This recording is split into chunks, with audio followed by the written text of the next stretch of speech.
이 시간에는 요한복음 19장 23절부터 24절 말씀까지 읽었습니다.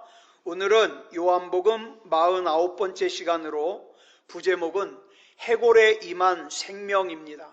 해골에 임한 생명. 이제 마침내 빌라도 총독으로부터 사형이 선고되자 예수님께서는 자신이 짊어질 십자가를 친히 지시고 사형이 집행될 장소인 해골이라는 골고다 언덕으로 올라가셨습니다. 그리스도인들은 이 골고다를 가리켜 또 다른 말로 갈보리라고 부르는데, 이 갈보리라는 단어는 칼바리아라는 라틴어를 영어로 발음한 거예요. 그래서 그 뜻은 똑같습니다. 해골이라는 뜻이에요.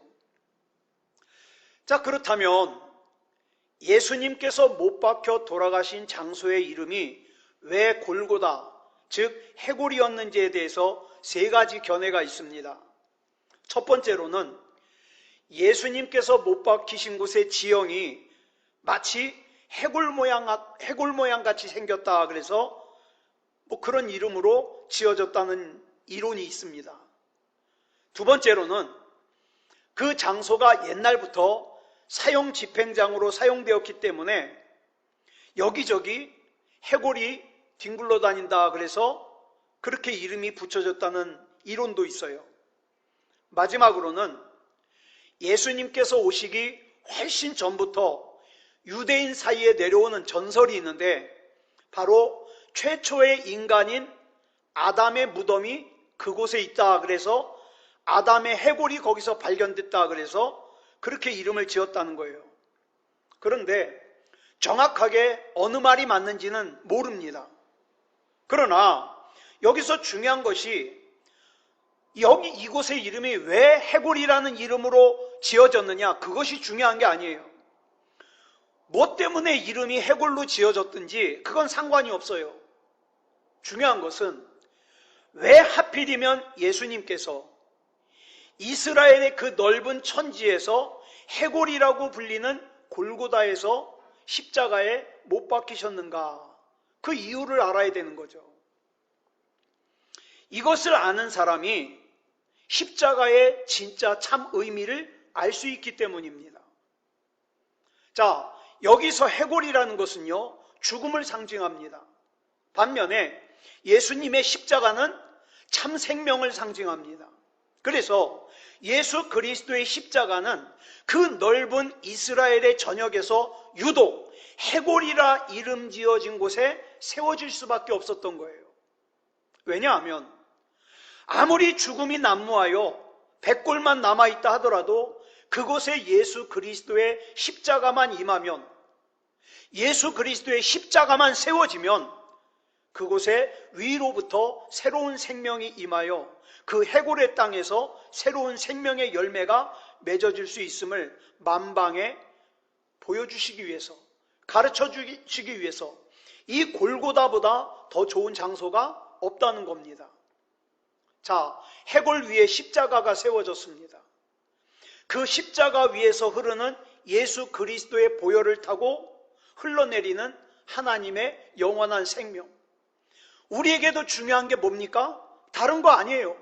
예수 그리스도의 보혈의 생명이에요.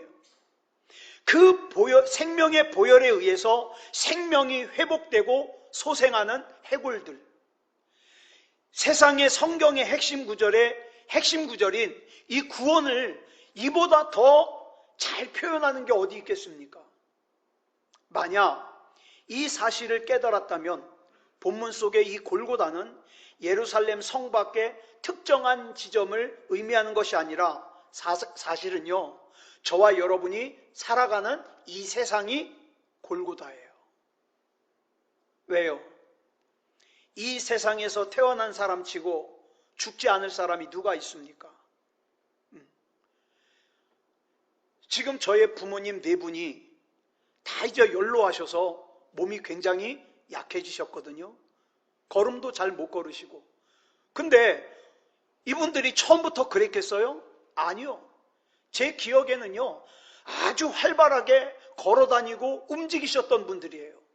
그렇지만 세월이 지나가고 나이를 먹으니까 이 육신의 장막이 낡아져서 잘 걸음도 잘 못 걸으셔요. 자, 그렇다면 부모님들만 그렇습니까? 아니요. 이제 10년이 지나고 20년이 지나고 30년이 지나면 우리도 그 부모님이 가신 길을 따라가야 됩니다. 그렇기 때문에 우리가 살아가야 되는 이 세상은 한 번 태어난 사람에게는 한 번 죽는 것이 정해져 있기 때문에 골고다예요. 아무리 헬스클럽에서 근육을 기르고 그 다음에 아주 비싼 고급 화장품으로 얼굴을 가꾼다 한들 그 육체가 썩어져서 해골이 되지 않을 사람이 누가 있겠습니까? 이 세상에 살아있는 사람은 너나 나나 할 것 없이 사실은 모두 예비된 해골들이에요. 미래의 해골들이에요. 우리라고 예외는 아닙니다. 이런 의미에서 이 세상이 온통 골고다예요. 그리고 우리가 살고 있는 이곳이 또 우리 몸이 뭡니까? 해골 언덕이에요. 골고다 언덕이에요. 이것을 우리가 안다면, 이것을 우리가 깨닫는다면 골고다인 이 세상 속에 예수 그리스도의 십자가가 세워져야 된다는 것이, 해골 언덕인 우리의 심령에 갈보리의 십자가를 높이 세워야 된다는 것이 오늘 본문이 우리에게 주는 굉장히 중요한 메시지라고 할 수 있습니다. 우리는 말씀을 들을 때, 기도를 할 때 뭘 생각합니까? 하나님, 내 문제 좀 해결해 주십시오. 이 골치 아픈 문제 좀 해결해 주십시오. 이 답답한 문제 좀 해결해 주십시오. 이걸 기도하죠. 그러나 사실은 그거보다 더 근본적이고 그거보다 더 중요한 기도가 뭡니까? 하나님, 나의 이 골고다 위에, 나의 이 갈보리 위에 주님의 십자가를 세워주시옵소서. 이게 더 중요하죠. 왜? 내 골고다 위에 주님의 십자가가 세워질 때에 그 십자가의 보혈을 타고 위로부터 내리는 하나님의 영원한 생명이 해골 같은 이 세상에, 골고다 같은 내 심령에 새 생명을 주시기 때문입니다. 여러분, 참된 생명은 절대로 옆에서 오지 않습니다. 옆에서 오는 것은 단지 우리의 생명을 미혹할 뿐이에요. 참된 생명은 언제나 위로부터 내립니다. 그리고 십자가를 통해서만 흘러내립니다. 마침내 예수님께서는 해골이라는 뜻을 가진 골고다에서 십자가에 못 박히셨습니다. 두 강도들 역시 같은 장소에서 예수님의 양옆에 못 박혔습니다. 여러분, 십자가에 못 박힌다는 게 무슨 뜻입니까? 일시적인 고문입니까? 일시적인 체벌이에요? 아니에요. 십자가에 못 박힌다는 건 무슨 뜻이냐? 이제 죽어가고 있다는 거예요. 죽어야지만 그 십자가에서 내려집니다. 지금 골고다 언덕에 세 사람이 지금 죽어가고 있는 거예요. 시간이 흐를수록 그 생명은 점점 약해질 겁니다. 그렇다면 이 십자가에 달린 세 사람이 죄를 지은 죄인이든 아니면 억울하게 누명을 쓰고 죽는 사람이든 어쨌든 누군가가 죽어가는 순간에는 좀 숙연해져야 되지 않겠습니까? 아무리 죄인이라도.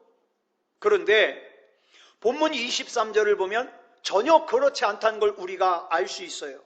본문 23절 같이 읽겠습니다. 시작. 군인들이 예수를 십자가에 못 박고 그의 옷을 취하여 네 깃에 나눠 각각 한 깃씩 얻고. 십자가 바로 아래에 있던 군인들이 세 사람의 죽음 앞에서 한 일이 뭐냐? 예수님의 옷을 네 깃으로 나누어 각각 한 깃씩 차지하는 거예요. 당시 로마 제국은 죄수를 십자가에 못 박아 사형시킬 때 그 형벌을 집행하는 군인 4명에게 그 사형당하는 사람들이 가지고 있던 물품을 소유할 수 있는 권한을 줬어요. 그래서 이 사형당하는 죄수들의 물품을, 유품을 이 군인들이 나누어 갔습니다. 그래서 예수님을 십자가에 못 박은 4명의 군인들은 먼저 예수님의 옷을 나누어 갔습니다. 그런데 본문을 보면 군인들이 예수님의 옷을 어떻게 했다고 그랬어요?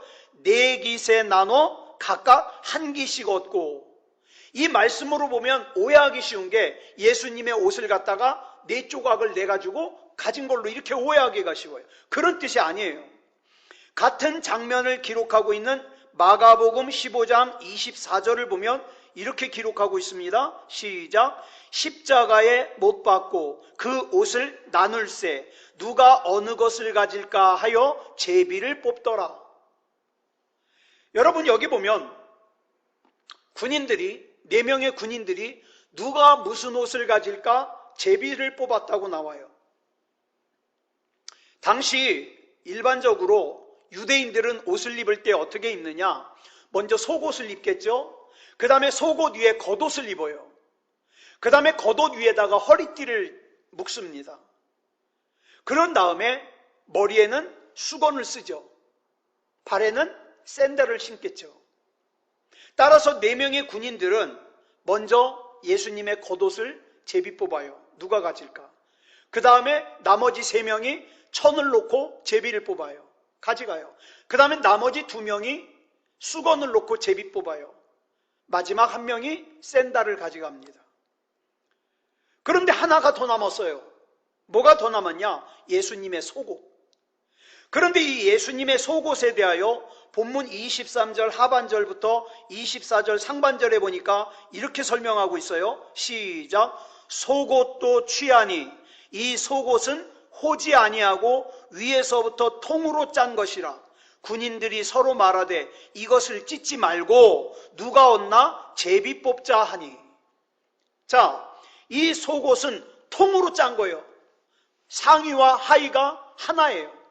그렇기 때문에 4등분으로 나눌 수가 없어요. 만약 이 속옷을 4조각으로 나누면 쓸모가 없어지니까. 그래서 4명의 군인들은 자, 그러면 이 속옷은 몰아주게 하자. 그래가지고 제비를 뽑아요. 어디서요? 십자가에 달린 3사람이 죽어가고 있는 그 장소에서요. 이들은 다른 사람의 죽음 따위는 아랑곳하지 않았어요.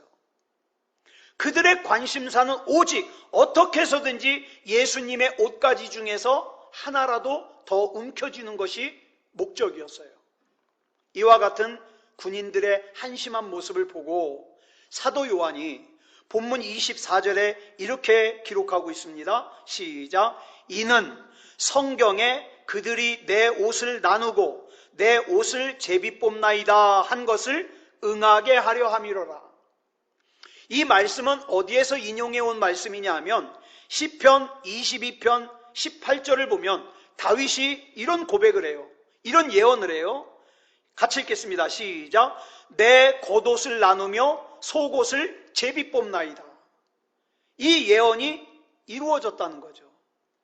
자, 인간을 구원하기 위해서 인간이 받아야 할 죄의 형벌을 대신 받고 골고다 위에서 예수님이 죽어가십니다. 우리는 내 자존심이 조금 상하는 것도 못 견뎌 하는데, 누군가 나를 무시하는 것도 못 견뎌 하는데, 예수님은 저와 여러분이 짊어져야 될 죄의 형벌을 대신 받고 골고다 위에서 죽어가십니다. 그 주님의 죽음 앞에서 단지 손에 옷까지 하나라도 더 움켜쥐기 위해서 혈안되어 있는 로마 군인들. 이것이 어찌 본문에 나오는 이야기이기만 하겠습니까? 오늘도 저 지구 한편에서는 미얀마 사람들이 굉장히 처참하게 죽어가고 있고 고통받고 있고, 또 인도에서는요, 화장할 곳이 없어가지고 사람들을 갖다가 막 아무 데서나 불에 태우고, 그 다음에 강에다가 떠내려 보내가지고 엊그저께 사진을 보니까 개가 그 시체를 뜯어먹고 있는 사진이 나왔더라고요. 이런 일들이 일어나고 있는데, 나하고는 관계없어. 그건 그 나라 일이지 뭐. 그러면서 내 입장만, 내 생활만 생각한다면 이 로마 군인들하고 뭐가 다르겠습니까?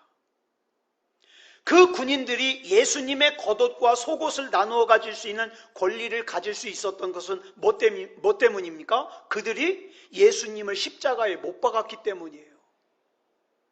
그렇다면 지금 우리가 우리 손으로 얻은 것을 즐거워하고 있다면 혹시 그것이 다른 누군가를 희생시킨 결과이거나 아니면 예수님을 등진 채 모른 척하면서 예수님께서는 나의 잘못을 말씀해 주시는데 예수님께서는 나에게 그러면 안 된다고 말씀해 주시는데 그 말씀에 대하여 등지고 모른 척하거나 오히려 예수님의 손과 발에 또다시 못을 박은 대가는 아니냐 이 말입니다.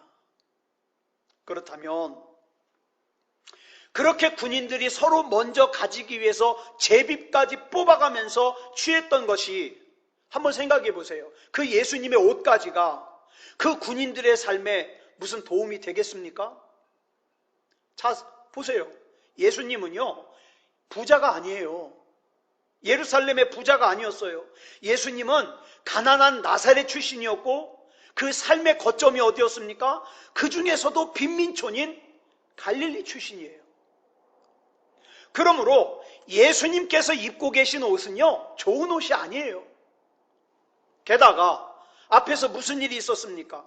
빌라도 총독의 관저에서 모진 채찍질을 맞았어요. 가시관을 썼어요.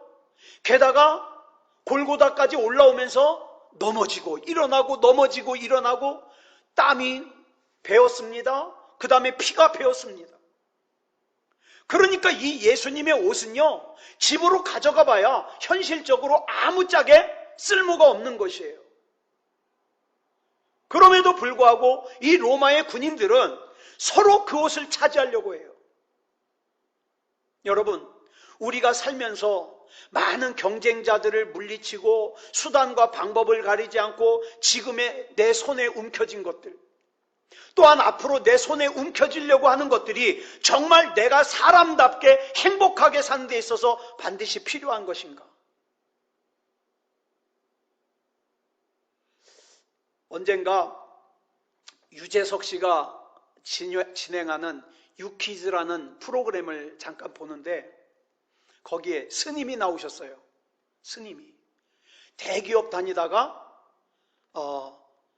그 다음에 장교로 제대했고 대기업 다니다가 그 다음에 스님이 되신 분인데 이분이 이런 얘기를 해요.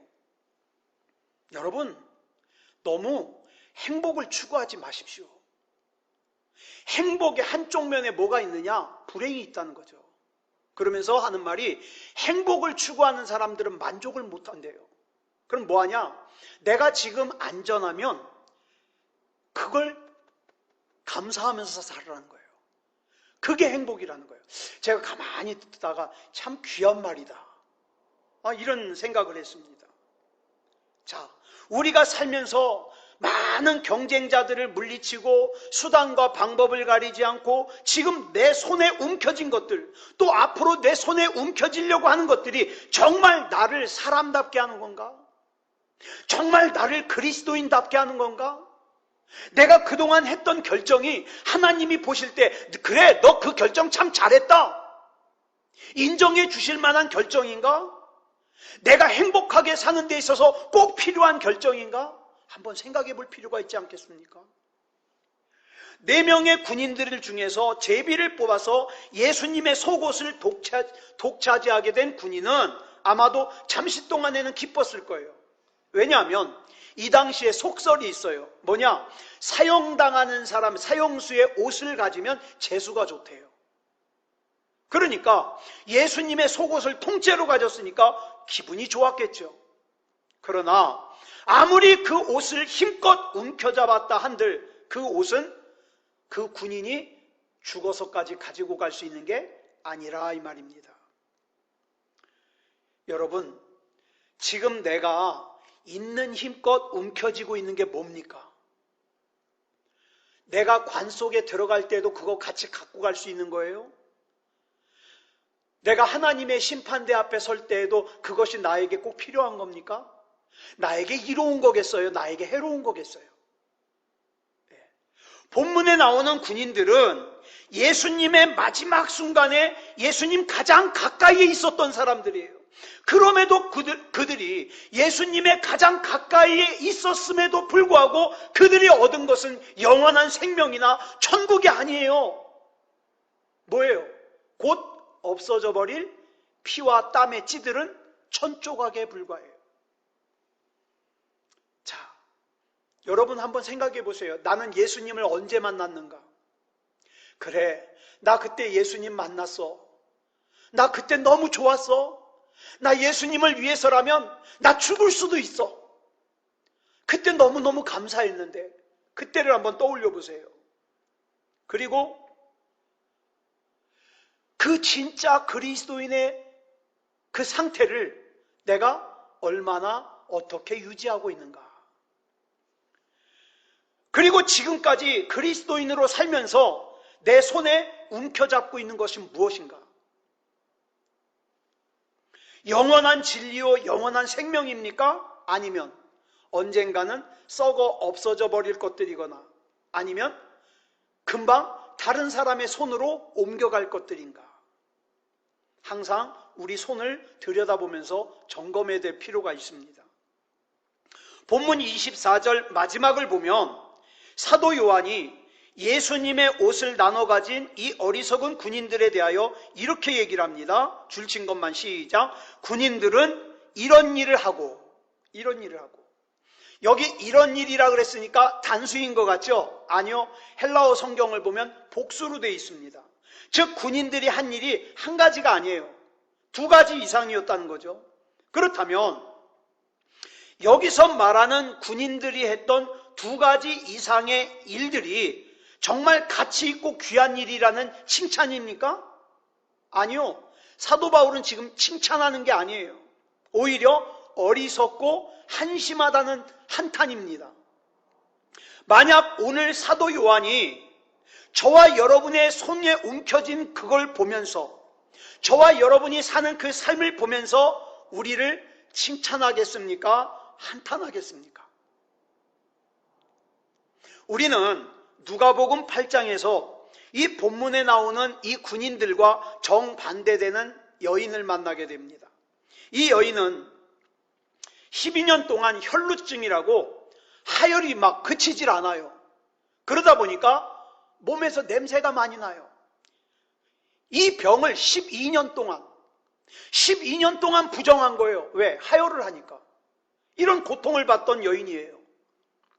그래가지고 이 여인은요, 이걸 고쳐보려고 지난 12년 동안 용하다는 의사는 다 찾아가 봤어요. 그 다음에 좋다는 약은 다 먹어봤어요. 소용이 없어요. 그런 가운데 가지고 있던 재산을 다 탕진하고 말았어요. 그러다가 이 여인이 어느 날 복음을 듣게 되었습니다. 예수님이 그 마을에 오셨다는 거예요. 그래서 이 여인이 예수님을 만나기 위해서 달려갔습니다.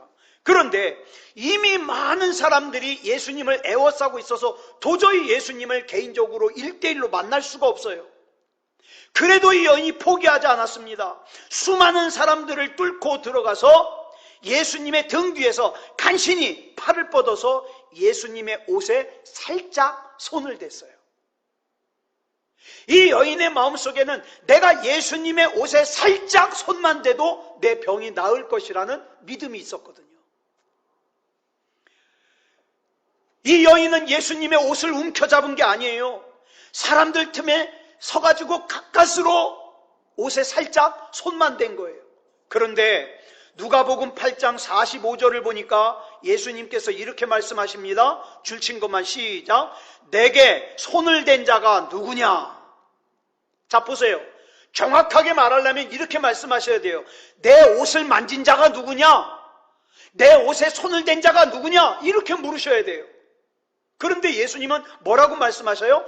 내게 손을 댄 자가 누구냐? 내 몸에 손을 댄 자가 누구냐? 이렇게 말씀하셔요. 이에 베드로가 대답하기를, 아이고 예수님, 사람들이 이렇게 많아가지고 서로 밀고 밀리고 그러는데 누가 밀렸겠죠. 누가 예수님의 몸에 손을 댔다 그러십니까? 이렇게 대답을 해요. 그랬더니 예수님께서 46절에서 이렇게 말씀하십니다. 줄친 것만 시작. 내게 손을 댄 자가 있도다. 이는 내게서 능력이 나간 줄 알미로다. 여인은 예수님의 옷가에 살짝 손을 댔을 뿐인데 그 순간 예수님의 능력이 나갔어요. 예수님의 생명이 나갔어요. 그와 동시에 12년 동안 이 여인을 괴롭히던 혈루병의 근원이 치료됐습니다.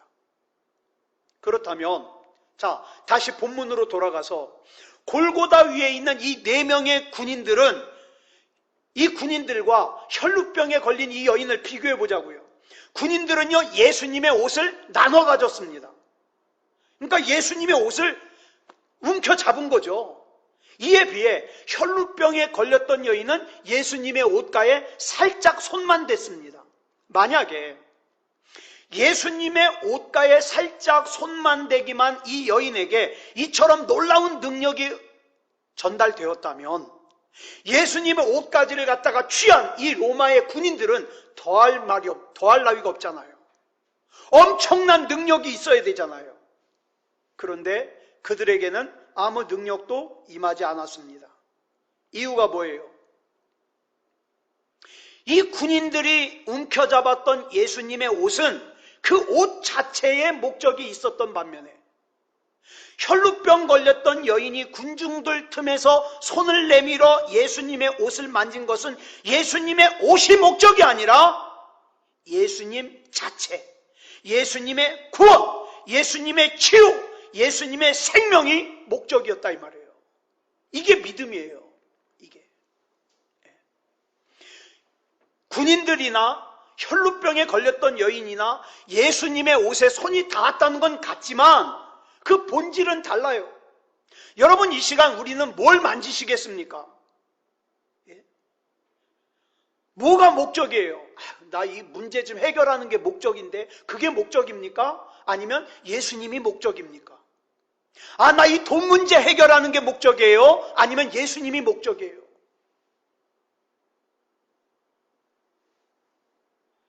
자, 이제 집으로 돌아가는 거 한번 생각해 볼까요?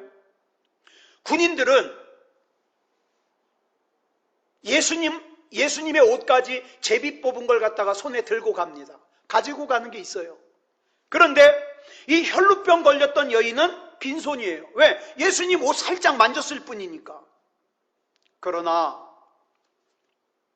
군인들의 손에 쥐어져 있는 예수님의 옷은 곧 썩어 없어져 버릴 천조각에 불과하지만 혈루병 걸렸던 여인의 손은 텅 비어 있지만 이미 그 안에는 그가 붙들었던 예수 그리스도의 생명과 예수 그리스도의 구원과 예수 그리스도의 능력이 충만하게 넘치고 있었어요. 오늘 이게 주제입니다. 저는 이 시간 저와 여러분이 이 혈루병 걸렸던 여인처럼 예수님을 만졌으면 좋겠어요. 물론 우리 예수님 찾아야 되는 이유가 많아요. 하나님 병 고쳐 주십시오. 하나님 돈 문제 해결해 주십시오. 하나님 이 인간관계 해결해 주십시오. 하나님 이 문제가 너무 답답합니다. 우울합니다. 숨이 막힐 것 같습니다. 하나님은 어둡습니다. 여러 가지 주제가 있겠죠. 그런데 진짜 중요한 것은 나는 주님이 아니면 안 돼요. 나는 주님이 필요해요. 이거예요. 내가 모태신앙이라는, 내가 왕년에 신앙생활 잘했다는, 내가 대단한 성경 지식이 있다는 그런 예수님의 옷가지들은 다 내려놓자고요. 나는 주님이 아니면 안 됩니다. 이게 중요한 거예요. 이 시간 누가 이렇게 기도하시겠습니까? 주님, 이 시간에 내가 두렵고 떨림으로 나의 손을 내밀어 주님을 만집니다. 이 시간 나의 지식도 나의 능력도 나의 그 어떤 잘난 것도 주님 앞에 다 내려놓습니다. 주님이 아닌 옷까지는 나에게 쓸모가 없습니다. 나는 주님이어야 됩니다. 이 시간 나의 무거운 마음을, 나의 우울한 마음을, 두렵고 떨리는 마음을, 좌절의 마음을 치유하여 주시옵소서. 질병으로 인하여 고통스러운 나의 육체를 치유하여 주시옵소서. 그래서 여러분, 가나안 여인이 들었던 예수님의 음성을 저와 여러분도 들었으면 좋겠어요. 안심하라. 안심하라. 긴 세월 나의 몸과 마음을 힘들게 했던 혈루병의 근원이 예수 그리스도의 이름으로 치유되게 해주시옵소서. 하나님, 내가 신앙생활은 하지만, 내가 하나님을 믿지만, 예수님을 구주로 영접했지만 오랜 시간 동안 혈루병의 근원이 낫지를 않아서 예수 믿으면서도 힘들었습니다. 예수 믿으면서도 답답했습니다. 예수 믿으면서도 시험에 들었습니다. 이 시간 이 혈루병의 근원이 치유되게 해주시옵소서. 기도하자고요. 나는 주님이 아니면 안 됩니다. 기도하겠습니다. 사랑의 아버지 하나님, 감사합니다. 이 시간 우리 하나님의 은혜 가운데 인도하여 주셔서 하나님을 예배할 수 있음을 감사합니다. 손 내밀어 주님을 만집니다. 내가 지금 만지는 것은 옷가지가 관심이 있어서가 아니라, 세상에 그 어떤 것이 관심이 있어서가 아니라 나는 주님이 아니면 안 됩니다. 주님, 붙잡아 주시옵소서. 이 시간 세상에 매여서 답답하게 끌려다녔던 것들이 다 자유하게 하시고 주님으로 인하여 세워지게 하여 주시옵소서. 회복되어지게 하여 주시옵소서. 답답하던 마음이, 우울했던 마음이, 병약했던 육체가 우리 주 예수 그리스도 이름으로 치유되게 하여 주시옵소서. 이 시간 우리 주님께서 붙잡아 주시고 인도해 주실 줄 믿사오며 그리스도 예수님의 이름으로 간절히 기도드려 싸움나이다. 아멘.